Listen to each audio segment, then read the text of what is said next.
Do you have any rare games or collectibles in your store that you would like to share with us? Yeah, sure. We get new stuff in, actually old new stuff in all the time.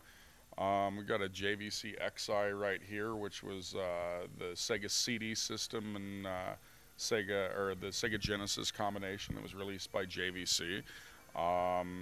Huge collectible to classic gamers because there were very few made. They priced themselves out of the market.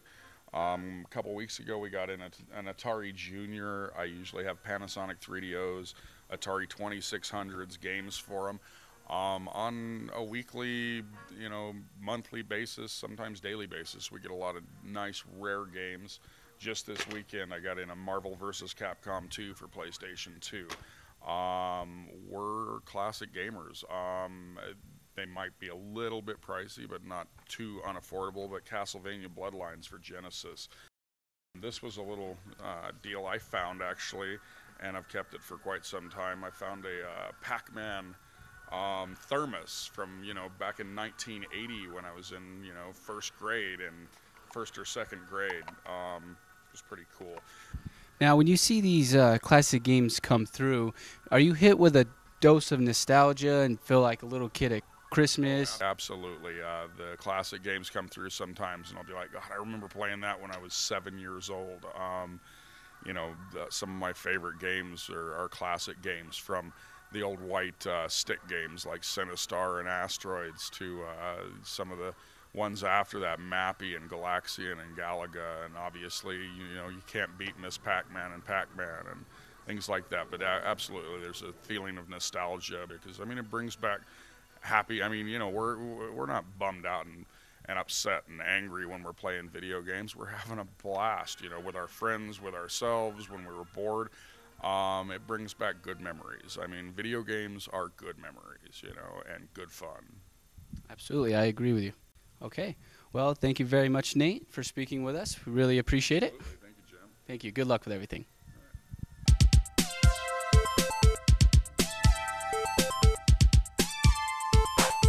What has your experience been like working for an independent game store?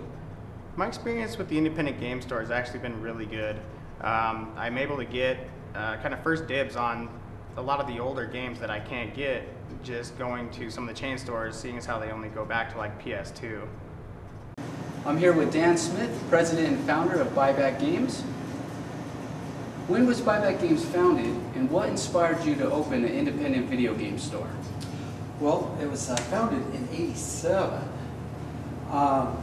We opened up our first video game store in '88, April 1st. As far as we know, we were the first to do it. But what got me inspired was my kids.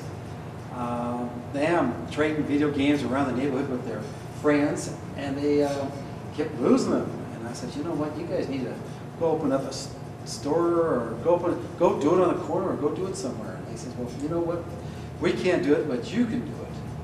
And I said, you know what, maybe you're right. Maybe I could do it. So I started checking into it, and I was driving a beer truck, and I started asking people, what do you think about a used video game store? And people said, well, maybe. And some said, oh, no, that'll never work. But I decided to go ahead and give it a shot, try it out of my garage. Ran it out of my garage for about 6 months after we saw we had enough inventory. We said, all right, let's get one going, find a store. So the first store we opened up was here in Wheat Ridge. Not this particular location, because the one we originally started with was pretty little, only about 800 square feet. So my kids got me inspired and opened up the first game store in April 1st of '88. Now, what are some of the things that go into running an independent video game store, and what would you say are some of the differences between an independent game store compared to corporate chains? Well, I think with corporate chains, it's got to come down from the top to get anything changed.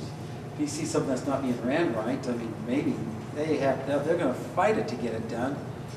But with independent, we can do things quicker. We can stay with the older stuff if we want to stay with the older stuff. I'm not saying they can, but it's one thing that we did do. We stayed with the older generation stuff, and we see that's kind of our niche, is having the older stuff. And with us, we all kind of work as a group with the stores that we have. Everybody kind of works together, as making sure, what what's good, what's not so good, what keeps you moving. Now, in a previous conversation, we were talking about how you were working when Nintendo had you pull Tengen Tetris due to the licensing infringement. Would you care to share with our viewers the story behind that? Well, I had a store, the store was going back then, and I got a letter in the mail from Nintendo themselves saying, you know, you need to pull this from your shelves and send back what you got. Well, I was lucky back then because I was almost out of them. So I thought, well, I'm going to keep one. And before I could say anything, they were all gone. But I still have one, and if I could ever find the letter, that would be kind of interesting. But anyway, it was, you know, kind of cool.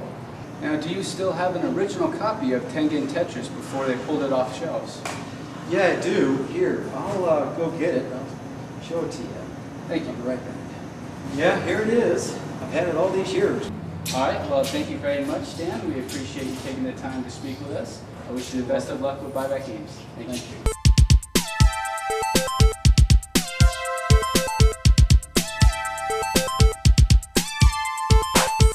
Now we have to take our last commercial break of the show, but when Video Game Trader TV returns, we're busting out our poison rice balls and shuriken throwing stars for Ninja 5-0 in our Hidden Gems segment.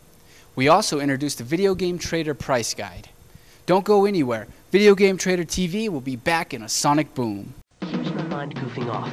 My mom says it probably looks like some vegetable, but no plan could be so smart as to pick one machine that plays Sega Genesis and Sega CDs. That's the JVC XI. She could care. Put your mind to work, she says. I say XI comes with Compton's Interactive Encyclopedia. Hey, it's a CD player, plus you get stuff for free. So now it's see what you can do when you apply yourself? One mind, one machine. XI, multi-entertainment system. Call 1-800-JVC-XI. Has changed since the award-winning Frogger home video game became so popular. Frankly, I'm swamped by admirers, so to get away from it all, I reach for Frogger. It's a challenge, Ribbit, because the better you are, Ribbit, Ribbit, the harder Frogger is to play. Oops. Ladies first. Do they love me or my Frogger? Frogger, now available for Atari 5200, ColecoVision, and these video and home computer systems. Introducing a whole new magazine dedicated to hardcore classic gamers. Video Game Trader Magazine and Price Guide. Each issue is jam-packed with reviews, retrospectives, and more on everything classic gaming. Want to know what your classic games are worth? Video Game Trader offers one of the most accurate price guides you'll find anywhere. Don't miss an issue. Subscribe today and get 6 bi-monthly issues for only $24.95. Video Game Trader Magazine, keeping classic video games alive.